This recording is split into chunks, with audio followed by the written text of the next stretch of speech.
Le Premier ministre néerlandais Mark Rutte a officiellement prononcé des excuses pour le passé esclavagiste des Pays-Bas. Pendant des siècles, sous l'autorité de l'État néerlandais, la dignité humaine a été bafouée, a fait savoir ce dernier lundi 19 décembre à La Haye. Des excuses prononcées également à titre posthume à tous les esclaves du monde entier qui ont souffert de cet acte, à leurs filles et fils et à tous leurs descendants. Bien plus, le Premier ministre néerlandais a soutenu que l'esclavage, dans des termes plus clairs, devrait être reconnu comme un crime contre l'humanité.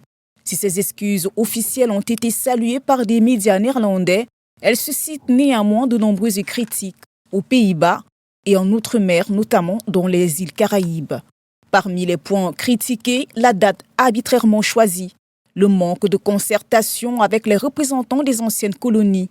À Suriname, pays voisin de la Guyane, les militants et les responsables affirment qu'il aurait été judicieux que leur avis soit demandé sur les excuses.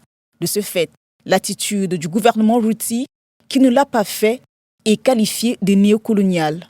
D'autres voix discordantes auraient préféré que la date du 1er juillet 2023 soit choisie car elle marque la commémoration de l'abolition définitive il y a 150 ans de l'esclavage dans les ex-colonies néerlandaises.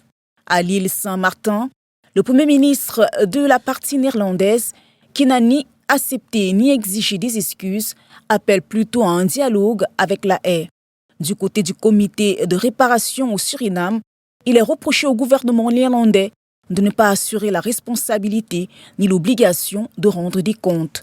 Dans l'optique de promouvoir une meilleure prise de conscience du rôle des Pays-Bas dans l'esclavage, le gouvernement projette l'annonce de la création d'un fonds de 200 millions d'euros et la construction à Amsterdam d'un musée national de l'esclavage.